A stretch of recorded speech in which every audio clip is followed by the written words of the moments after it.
오늘 창세기 1장 1절부터 13절까지 말씀을 우리가 함께 살펴보았습니다. 하나님께서 온 우주 만물을 만드신 6일 창조 가운데에서 첫째 날부터 셋째 날까지 일어난 주요 사건들을 살펴보도록 하겠습니다. 먼저 1절에 보니까 하나님께서 하늘과 땅을 창조하셨다라고 기록이 되어 있습니다. 여기 보니까 처음에라고 되어 있죠. 처음에 하나님의 창조 사역이 시작되는 그 시점을 말합니다. 요한복음 1장 1절에도 처음에 말씀이 계셨다 이야기하는데 이 두 가지 처음이 서로 다릅니다. 요한복음 1장 1절은 하나님만이 계시고 아무것도 존재하지 않던 영원 이전의 처음을 이야기하는 것이고, 창세기 1장 1절의 처음은 그 하나님께서 이제 창조 사역을 시작하신 바로 그 시작점을 이야기합니다. 또한 창세기 1장 1절은 우리에게 하나님께서 계신다는 것을 보여줍니다. 성경은 창조주가 되시는 한 하나님이 계시다는 것을 이렇게 성경의 제일 첫머리에서 우리에게 보여주고 있습니다. 그래서 창세기 1장 1절만 믿을 수가 있다면 나머지는 쉽습니다. 하나님이 계시고 하나님께서 무에서 유를 창조하셨다. 이 부분만 믿게 되면 나머지는 자연히 쉽게 풀려나갑니다. 많은 사람들이 이걸 모르고 있다는 겁니다. 자, 하나님께서 하늘과 땅을 창조하시니라. 하늘과 땅입니다. 만약 우리가 문자적인 해석을 취한다면 글자 그대로 하늘과 땅입니다. 온갖 우주 만물을 이야기하는 것이 아니라 글자 그대로 하늘과 땅입니다. 자, 이것을 만약에 온 우주 만물로 해석을 하게 되면 창세기 1장 1절의 기록은 전체 6일 창조에 대한 개괄적인 선언이 되어야 됩니다. 그러나 만약 우리가 이걸 문자 그대로 하늘과 땅을 이야기한다 생각하면, 그러니까 동물, 식물, 사람 이런 건 제외하고 하늘과 땅, 그러면은 첫째 날에 창조하신 첫째 날의 창조 기사에 대한 것이 됩니다. 여기에 창조하시니라라는 말씀이 나오는데, 이 창조라는 것은 어떤 재료를 가지고 만든 것이 아니라 아무것도 없는 무의 상태에서, 존재하지 않는 무에서 유를 창조하신 하나님의 능력을 나타냅니다.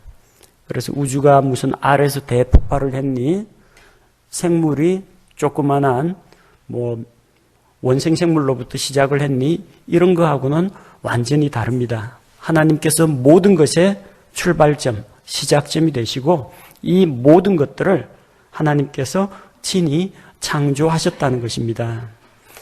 자, 1절을 해석하는 입장이 여러 입장이 있습니다.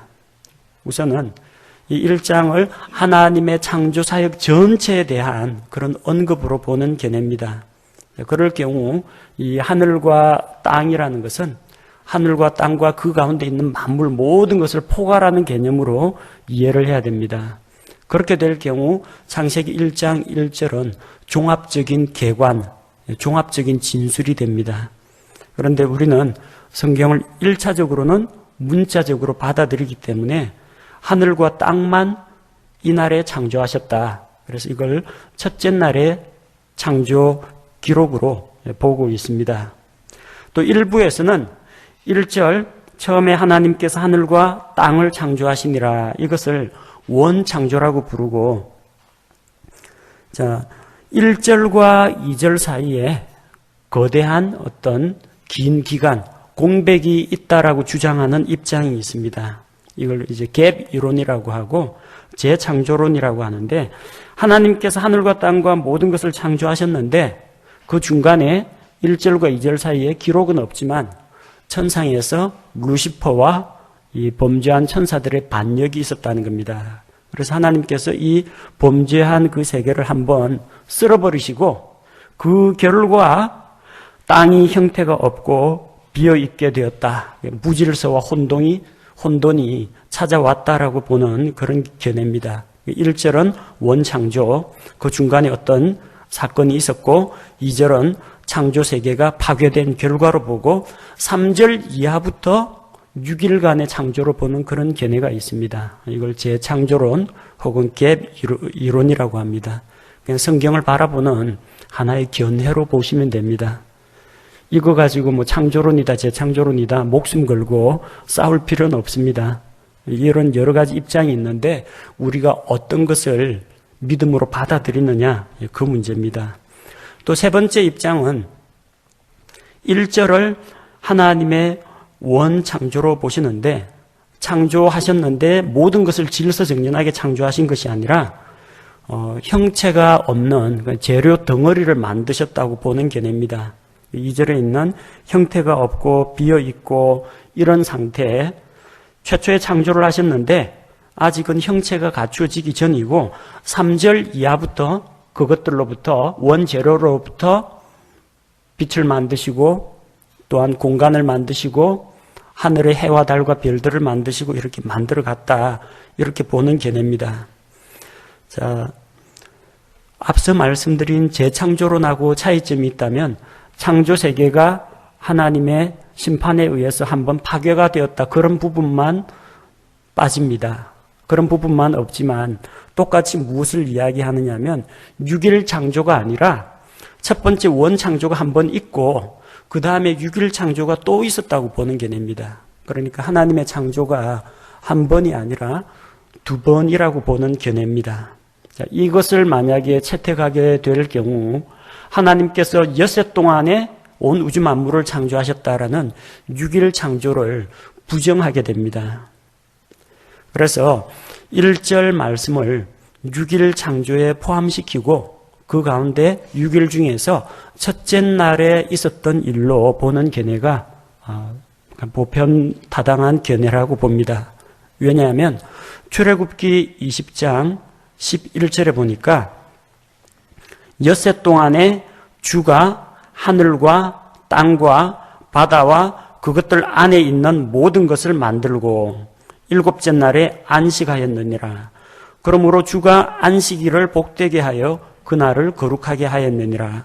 출애굽기 20장 11절 말씀해 보니까 창조는 첫 번째 창조가 있고 엿새간의 창조가 따로 있는 것이 아니라 엿새 동안에 다 만드셨다고 되어 있어요. 어디에도 원창조와 재창조를 따로 나누지 않습니다. 또 출애굽기 20장 11절 말씀해 보니까 하늘과 땅을 만드셨는데 하늘과 땅의 창조가 엿새 안에 들어간다는 걸 이야기합니다. 그렇다면 창세기 1장 1절에 나오는 하늘과 땅도 엿새 동안 6일 창조 안에 포함시키는 것이 옳다는 겁니다. 자, 창세기 1장 1절 말씀은 그래서 대단히 우리에게 중요한 말씀입니다. 이 모든 것의 출발점, 기원, 시작을 보여줍니다. 왜 창세기 1장 1절이 중요하냐? 하나님께서 이 우주, 하늘과 땅을 창조하셨기 때문에 하나님은 존재하지 않는다, 신은 없다라고 주장하는 무신론을 우리는 배격합니다. 성경은 분명히 창조주 하나님이 있다는 걸 이야기하고 있습니다. 또한 우리가 창세기 1장 1절 말씀을 믿음으로 받아들이기 때문에 우리는 범신론을 배격합니다. 범신론이라는 것은 세상에 있는 모든 것들이 다 신이라는 이야기예요. 태양에는 태양신이 있고 대지의 여신이 있고 바다에 가면 해신이 있고 산에 가면 산신이 있고 이렇게 모든 것들이 다 신이라고 보는 견해입니다. 그러나 해와 달과 별과 산과 바다와 강은 창조물이지 창조주는 아닙니다. 그것들은 신이 아닙니다. 하나님께서는 이런 만물들을 창조하셨기 때문에 창조주 하나님과 창조물은 엄격히 구별이 됩니다. 따라서 범신론이 옳지 않다는 것을 보여줍니다. 또한 창세기 1장 1절에서는 한 하나님의 존재를 이야기합니다. 한 하나님께서 천지 만물을 창조하셨기 때문에 여러 신들이 있다는, 근데 그리스 신화에 보면은 신들이 많이 나오죠. 사랑의 신도 나오고 전쟁의 신도 나오고 가정의 신도 나오고 바다의 신도 나오고 저승세계를 다스리는 그런 신들도 나옵니다. 그러나 성경은 한 하나님이 계시다고 이야기합니다. 여러 다신론을 성경은 인정하지 않습니다. 또 하나님께서 이 물질 세계를 창조하셨기 때문에 물질을 모든 것의 근본으로 보고 또 물질이 토대가 되고 그 물질에서 마음이나 생각, 정신 이런 형이상학적인 것들이 나왔다라고 보는 그런 유물론을 성경은 배격합니다. 물질이 근본이 아니라 하나님이 모든 것의 출발이고 하나님이 모든 것의 창조주가 되신다는 겁니다. 만물을 창조하실 때 하나님은 홀로 계셨습니다. 따라서 세상에는 선한 신이 있고 악한 신이 있고 선한 신과 악한 신이 서로 싸우고 경쟁하는 가운데에서 인류 역사가 움직인다라고 주장하는 이원론 사상은 성경과 맞지 않는다는 겁니다. 또 하나님께서 세상을 창조하시고 다스리시기 때문에 모든 것을 인간 중심으로 생각하고 인간이 역사 발전의 원동력이고 인간이 주체가 된다라고 보는 인본주의 사상을 성경은 배격합니다. 하나님께서 이 모든 것들을 말씀으로 여세 동안에 만드셨습니다. 하나님께서 창조하셨기 때문에 생물이 저등한 생물에서 고등한 생물로 발전해왔다라는 진화론도 성경은 인정하지 않습니다. 창세기 1장 1절 말씀을 우리가 굳게 붙잡을 때 여러 가지 이교도들의 사상과 잘못된 거짓 교리에서 우리가 벗어날 수가 있습니다. 2절 말씀을 보니까 하나님께서 처음 창조하셨을 그 당시 첫째 날 창조 때 상태가 다음과 같습니다. 하늘과 땅을 첫째 날에 창조하셨는데 처음 창조하셨을 때 땅은 형태가 없고 비어 있었습니다. 자, 이거 형태가 없다라고 되어 있지 형태가 없게 되었다가 아닙니다. was라고 되어 있죠. 창조의 결과 처음 만드셨을 때 형태가 없었다는 겁니다. 어떤 하나님이 처음에 질서정연한 세계를 만드셨는데 루시퍼의 반역으로 세상을 한번 갈아엎으시고 그 결과 창조 세계가 파괴가 되어가지고 형태가 없게 되었다가 아닙니다. 자, 제 창조론에서는 이게 없게 되었다 그 결과로 해석하지만 우리 성경에는 형태가 없었다 단순하게 과거 시제로 표현하고 있습니다. 또 비어 있었다고 합니다. 왜 비어 있었느냐? 하나님이 처음 창조 세계를 쓸어버리셨기 때문에 비어 있었던 것이 아니라 아직까지 땅과 하늘을 만드셨는데 그 안에 식물을 채워 넣으시거나 동물을 거기에다 채워 넣으시거나 새들을 채워 넣으시거나 물고기를 채워 넣으시거나 하기 이전이기 때문에 비어 있었다는 이야기입니다. 이어서 다음 구절에 보니까 하나님의 영은 하나님의 영, 성령님을 말합니다. 이미 창세기부터 성령 하나님의 존재를 성경은 인정하고 있고 창조 사역 가운데 성령님께서 함께 하셨다라는 것을 보여주고 있습니다. 어둠이 깊음의 표면 위에 있고 하나님의 영은 물들의 표면 위에서 움직이셨다고 합니다. 자, 여기 보면 하나님의 영이 나오는데 하나님의 영께서 어떤 일을 하셨느냐? 움직이셨다고 합니다. 개혁성경에는 수면 위에서 운행하셨다라고 하는데 이 움직이다라는 것은 공중에 떠서 날개를 퍼덕이다 그런 의미입니다. 하나님께서 처음 만드신 그 형태가 없고 비어있는 그런 창조 세계를 성령 하나님께서 다듬으시고 조화와 질서를 부여하시는 장면을 이야기합니다. 끊임없이 이 창조 세계를 어루만지시는 성령님의 사역을 이야기하고 성령께서 창조 사역에서 힘과 질서의 근원이 되신다는 것을 보여줍니다. 자, 그런데 여기에 보니까 하나님의 영은 물들의 표면 위에서 움직이신다라고 했는데 이게 바닷물 위가 아닙니다. 아직까지 궁창 아래의 물은 나오기 전입니다. 이 물들의 표면이라고 했고 그 앞쪽에 기품의 표면 위에 있다라고 했죠. 성경에서 이 기품의 표면은 두 가지 의미로 사용됩니다. 이 기품이라고 이야기할 때 땅속에 있는 깊은 심연, 깊은 바다 골짜기를 이야기할 때가 있습니다. 예컨대 창세기 7장 11절, 8장 2절에 보면 노아 홍수 당시에 큰 기품의 샘들이 터졌다고 하죠. 지하수가 분출되어 가지고 오는 겁니다. 큰 기품 속에 있던 물들이 터져 나왔다. 그때에도 기품이라는 표현을 사용합니다. 근데 또 어떤 기품이 있느냐면 하나님의 왕좌 앞에 있는 바다를 이야기할 때도 기품이라고 합니다. 욥기 38장 30절 말씀을 보니까 물들은 돌로 숨긴 것 같이 숨겨져 있고 기품의 표면은 얼어 있느니라. 그 기품이 이 지하수 졸졸졸 흐르는 액체 상태의 물이 아니라 기품의 표면이 얼어붙어 있는 딱딱한 고체 상태라는 겁니다. 자, 이것은 요한계시록 4장 6절에 나오는 표현과 일치합니다. 요한계시록 4장 6절에 자, 이거 하늘에 있는 하나님의 왕좌를 이야기하는데 그 왕좌 앞에 수정 같은 유리바다가 있고 왕좌 한가운데와 왕좌 둘레에는 앞뒤에 눈이 가득한 네 짐승이 있더라. 이 말씀을 보니까 수정 같은 유리바다입니다. 유리바다예요. 바다는 바다인데 이게 손 넣으면 첨벙첨벙하는 그런 물바다가 아니고요. 유리와 같이 매끈한 그리고 고체 상태의 바다라는 겁니다. 그건 욥기 38장 30절에서 이야기하는 것처럼 기품의 표면이 얼어 있는 상태라는 겁니다.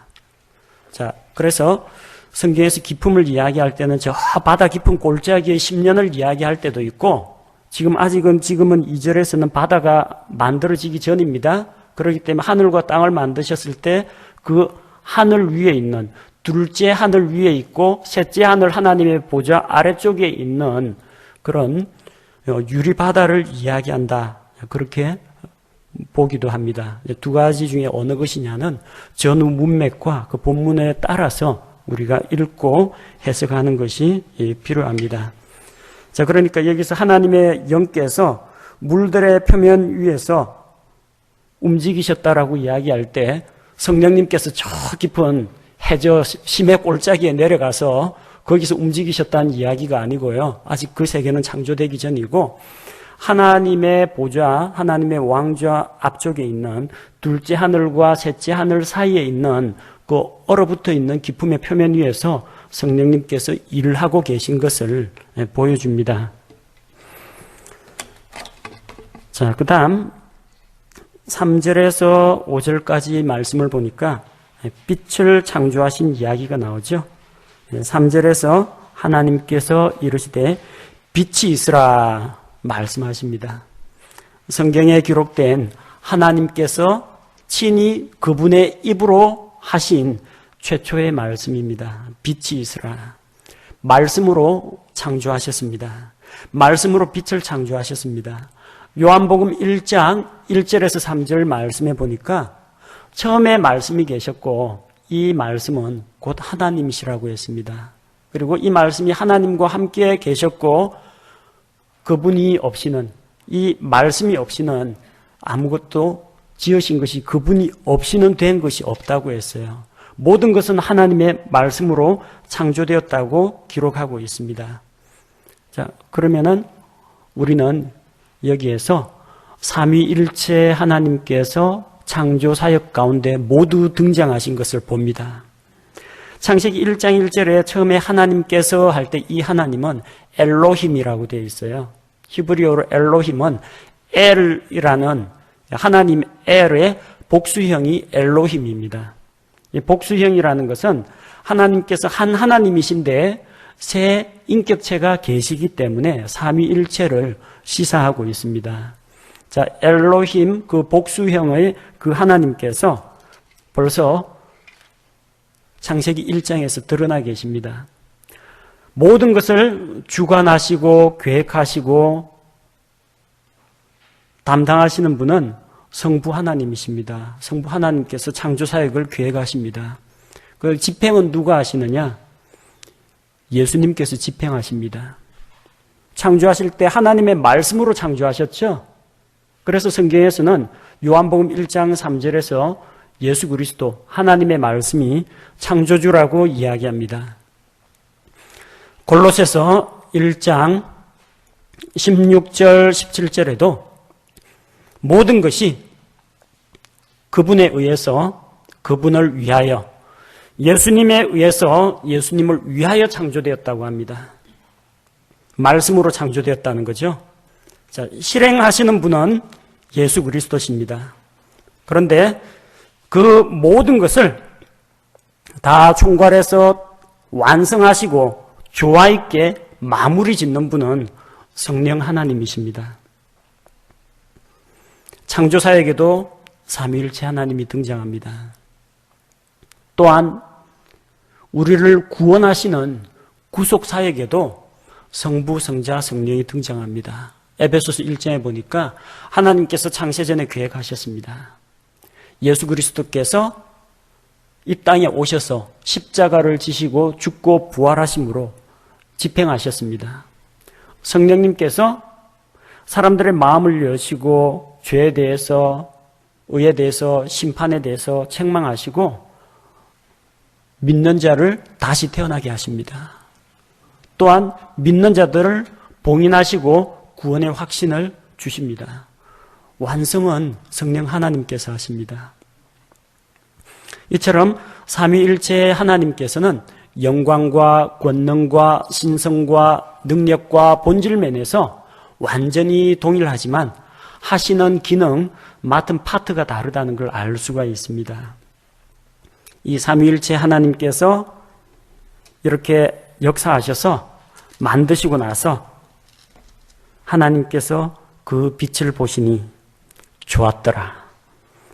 처음으로 좋았더라 이런 표현이 나옵니다. 창조의 결과가 하나님에게 영광이 되고 하나님께 기쁨이 된다는 것을 보여줍니다. 자, 하나님께서 어둠에서 빛을 나누시고, 어둠과 빛을 나누신 게 아닙니다. 어둠과 빛을 나눈 게 아니라 어둠에서 빛을 나눴습니다. 그 이전에 빛이 없고 캄캄한 흑암만 있었다는 겁니다. 빛이 없는 상태를 우리는 어둠이라고 합니다. 근데 그 어둠 가운데서 빛이 있으라 명하시니까 빛이 있었다는 겁니다. 애초부터 빛의 세계와 어둠의 세계가 막 뒤죽박죽으로 섞여 있는데 어둠과 빛의 둘이를 서로 갈라놓았다는 이야기가 아니고요. 처음에는 어둠만 있었는데 어둠에서 빛을 이끌어내신 것을 이야기합니다. 성경에서 나오는 최초의 분리입니다.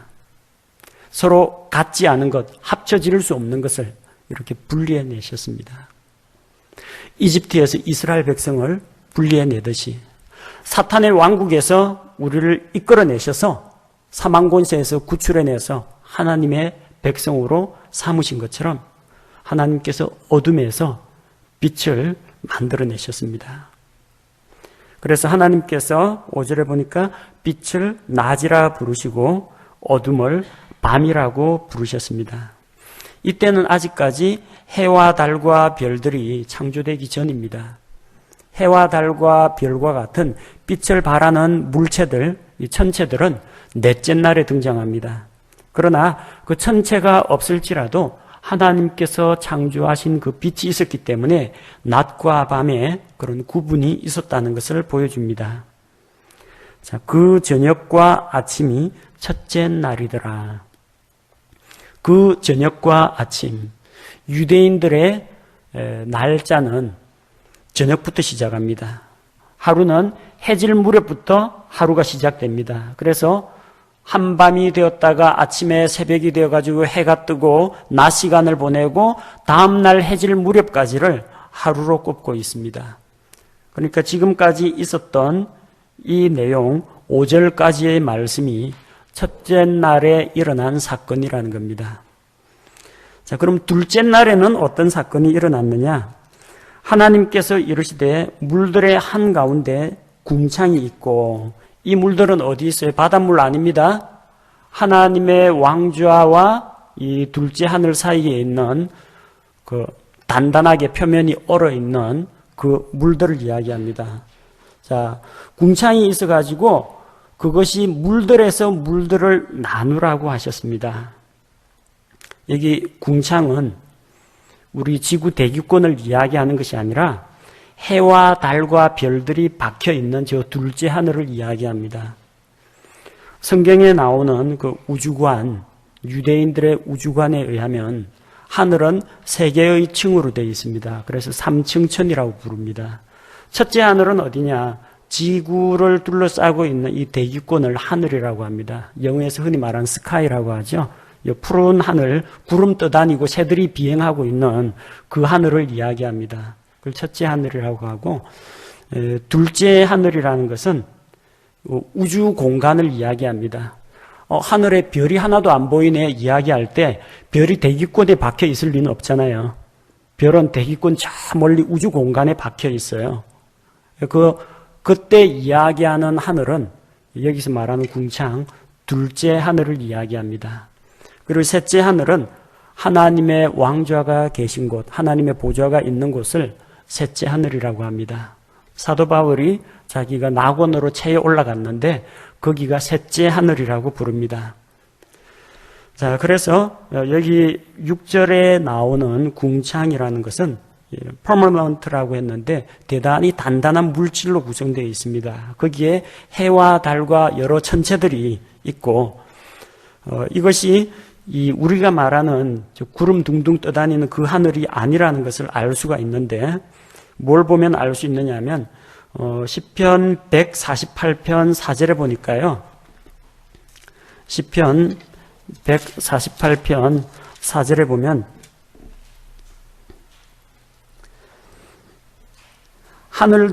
하늘들아 또 하늘들 위에 있는 물들아 너희는 그분을 찬양할지어다. 이렇게 기록이 되어 있습니다. 자, 하늘들이라고 했으니까 적어도 하늘이 2개 이상 들어가야 됩니다. 3개 이상은 아닙니다. 첫째 하늘, 둘째 하늘, 셋째 하늘 위에는 없습니다. 셋째 하늘이 끝이에요. 그러니까 어느 하늘들이라고 하면 뭘 이야기하겠어요? 여기에서는 첫째 하늘과 둘째 하늘, 그게 하늘들입니다. 그 하늘들 위에 있는 물들아 이렇게 이야기하죠. 그러니까 이거는 궁창 위에 물이 있다라는 것을 시편 기자가 노래하고 있습니다. 시편 148편 4절에 보니까 하늘들 위에 있는 물들아 했죠. 지구 대기권 밖에 물이 있습니까? 없어요. 지구 대기권 밖은 바로 우주 공간입니다.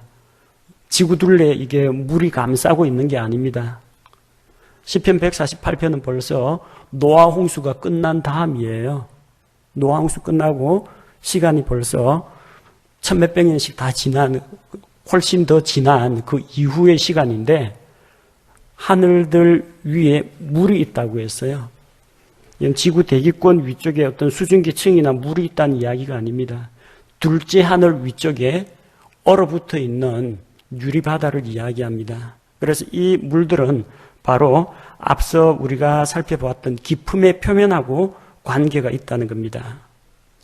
자, 그래서 이 물들이, 이 지구상에 있는 물들이 어떻게 생기게 되었느냐? 7절 말씀해 보니까 궁창 위의 물들에서 궁창 아래의 물들을 나누셨다고 되어 있어요. 궁창 위의 물과 궁창 아래의 물이 섞여 있는데 이것과 이것을 갈라놓았다는 이야기가 아니고요. 처음에는 궁창 위에 물들이 있어요. 근데 궁창 위에 있는 물들로부터 궁창 아래에 있는 물들을 떼어낸 겁니다. 그럼 이 물들은 어디에서 왔느냐? 궁창 위에 있던 둘째 하늘과 셋째 하늘 사이에 있는 그 물들이 지금 우리 지구에 있는 물들이 거기에서 왔다라는 것을 볼 수가 있습니다. 8절에 보니까 궁창을 하늘이라고 부르셨습니다. 스카이가 아닙니다. 이 대기권을 이야기하는 게 아니라 하늘에 천체들이 박혀 있는 그 둘째 하늘을 이야기합니다. 근데 그걸 다 만드시고요. 둘째 하늘, 둘째 날에 그런 기사가 이제 거기다 끝이 나갔는데요. 자, 그 저녁과 아침이 둘째 날이더라 하고 좋았더라가 없습니다. 하나님 보시기에 좋았더라가 둘째 날에는 빠져 있습니다.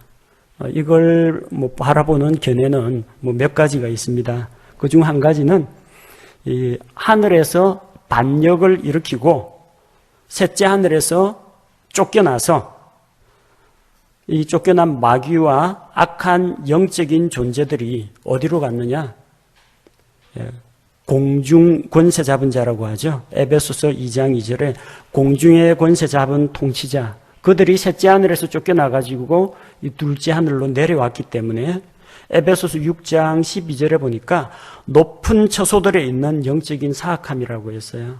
자, 그래서 이런 셋째 하늘에서 쫓겨난 그 반역한 천사들의 무리, 하늘에 있는 영적 존재들의 무리가 공중의 권세 잡은 통치자, 이들이 들어왔기 때문에 이 둘째 날, 이 궁창이 있는 이 둘째 날에는 좋았더라라는 표현이 없다. 그렇게 보는 견해가 한 가지 있고요. 또 하나는 이제 하나님께서 어둠에서 빛을 서로 합쳐질 수 없는 거죠. 어둠에서 빛을 분리해내셨어요. 섞이면 안 되는 존재입니다. 그 다음 이 물 속에서 물에서 육지를 분리해내십니다. 서로 이질적인 것, 섞여서는 안 되는 것들을 따로 분리해내실 때는 하나님이 좋았더라. 세상적이고 이 불신자의 무리 가운데에서 자기 백성을 이끌어내실 때 좋았더라 하십니다. 이집트에서 이스라엘 백성 구출해내시고 하나님 좋았다고 하십니다. 그게 하나님께 기쁨과 영광이 됩니다. 그러나 똑같은 물들에서 물들이 나뉘는 것, 똑같은 것에서 서로 나뉘는 것, 이런 것은 하나님이 기뻐하지 않으신다. 같은 종류에서 같은 것이 나뉜 것에 대해서. 자, 그렇게 보는 견해도 있습니다. 어디까지나 이 견해입니다. 자, 그래서 이 둘째 날에는 어떤 일이 있었다고요? 하나님께서 이제 궁창을 만드셔가지고 큰 기품의 표면에 있던 그 물들과 그 궁창 위에 있는 물과 궁창 아래에 있는 물들로 나누셨다는 겁니다. 하나님께서 둘째 하늘을 만드시고 그래서 그 둘째 하늘을 기준으로 궁창 위의 물, 아래의 물이 나뉘게 됩니다. 자, 셋째 날에는 어떤 일이 일어났을까요? 9절에서 13절 말씀을 보니까 하늘 아래의 물들은 한 곳으로 함께 모이고 마른 육지가 드러나라고 하셨습니다. 자, 하늘 아래의 물들이 함께 모이면서 물들이 한 곳에 모이면서 모인 물과 자, 물에서 드러난 그 육지가 있습니다. 그 마른 육지를 하나님께서 땅이라고 부르시고요. 물들이 함께 모인 것을 바다들이라고 부르십니다. 그래서 물들 가운데에서 육지를 분리해내시고 또 육지에서 육상 식물들이 자라도록 하셨습니다. 물들이 모인 곳을 바다라고 하는데 신약 성경에 보면 갈릴리 바다라는 말이 나오죠. 바다가 아니고 원래 갈릴리 호수입니다. 사면이 전부 다 육지로 에워싸여 있기 때문에 바다가 아니라 호수라고 해야 맞습니다. 그러나 성경적 용례에 의하면은 성경적 바다의 정의가 뭐라고 되어 있어요? 물들이 함께 모인 것을 바다들이라고 부르십니다. 물들이 많이 모이면 바다가 됩니다.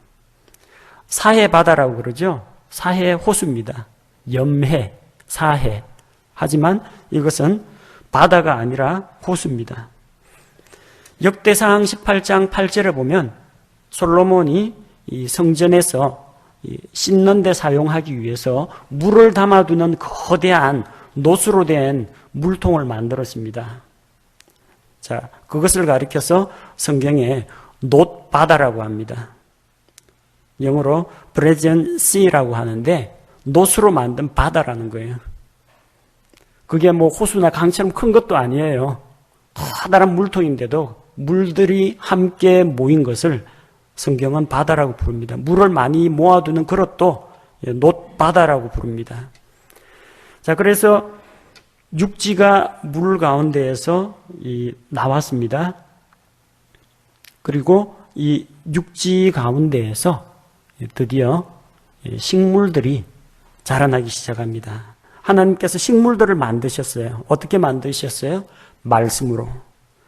11절에 하나님께서 이르시되 땅은 풀과 씨 맺는 채소와 자기 종류대로 열매 맺는 과일나무 곧 열매 속에 씨가 있는 과일나무를 땅 위에 내라 명령하시면 됩니다. 말씀으로 식물들을 만드셨어요. 하나님께서 이거 꽃 하나 만들기 위해서 흙으로 빚으시고 나무 한 그루 만들기 위해서 빚어가지고 만드시고 이게 아니고요. 말씀하시니까 그대로 이루어집니다. 식물을 만드셨는데 자기 종류대로 만드셨다고 했어요. 애초부터 식물은 원래 자기의 종류대로 만들어졌고 종류대로 번식을 합니다. 저등한 식물이 있었는데 그게 조금 진화해가지고 발전하니까 이런 식물이 되고, 그 다음에 정말 포자로 번식하던 것이 거치식물이 되고, 거치식물이 진화해가 속시식물이 되고, 이런 식으로 발전한 게 아니라는 거예요. 모든 식물이 일제히 한순간에 각각의 종류대로 동시에 창조되었다는 겁니다. 이것은 진화가 아니라 하나님의 한순간의 창조라는 것입니다. 또한 열매 속에 씨가 있는 과일나무.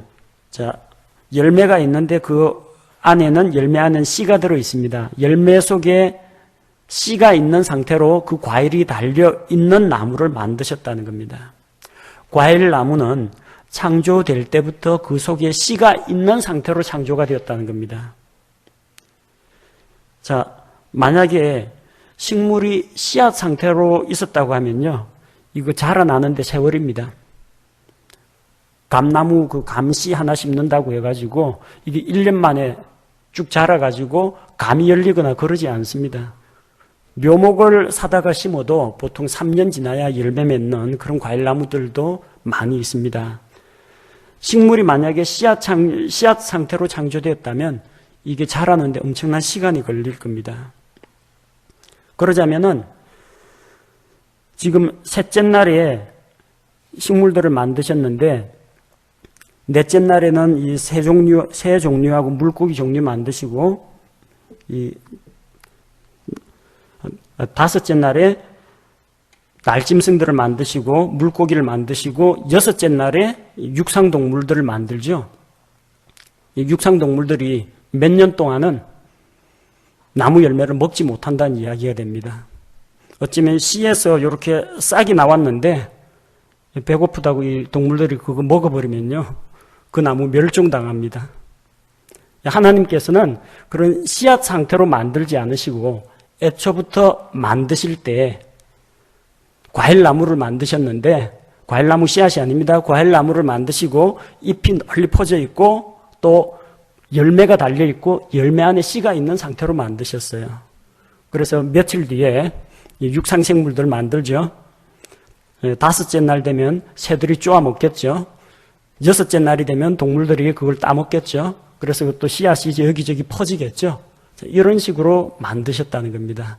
하나님께서 만드신 이런 순서와 또 하나님께서 그분이 만드신 창조물과 사람에 대해서 얼마나 깊이 계획하고 배려를 하셨는지 우리가 알 수가 있습니다. 셋째 날에 일어났던 일들을 요약을 하자면, 자, 물들이 한 곳에 모이면서 육지가 드러났고 육지에서 육상식물들을 자랄 수 있도록 하나님께서 식물들을 만드셨다는 겁니다. 모든 것을 그 종류대로 만드시고 또한 그 종류를 따라서 번식하도록 만드셨다는 겁니다. 하나님께서 이렇게 여섯 동안에 모든 것을 하나씩 만드셨습니다. 우리는 이 창세기 1장의 창조의 기록들을 볼 때마다 여러 번 감탄을 하게 됩니다. 무에서 유를 만드신 하나님의 능력에 대해서 하나님께 찬양을 드립니다. 이 모든 것들을 설계하시고 참으로 오묘하게 생명체를 만드시고 해와 달과 별들도 만드시고 하늘의 빛과 물과 우리가 사는 이 자연 환경을 만드신 것을 볼 때마다 그분의 오묘하심, 그분의 지혜에 대해서 찬양하게 됩니다. 또한 이 모든 것들을 은혜로 만드시고 우리 사람들에게 주시면서 너희가 받아 누리고 다스리고 관리하라고 맡겨주신 것을 볼 때 우리 사람이야말로 하나님께서 정말로 사랑하시고 또 우리를 하나님께서 얼마나 소중하게 여기시는지 사람을 향한 그런 하나님의 관심과 사랑을 알 수가 있습니다. 자, 이 창조의 기사들을 계속 공부해 가면서 하나님의 영광과 그분의 권능과 지혜를 우리가 더 깊이 알아가기를 원합니다. 제가 기도하겠습니다.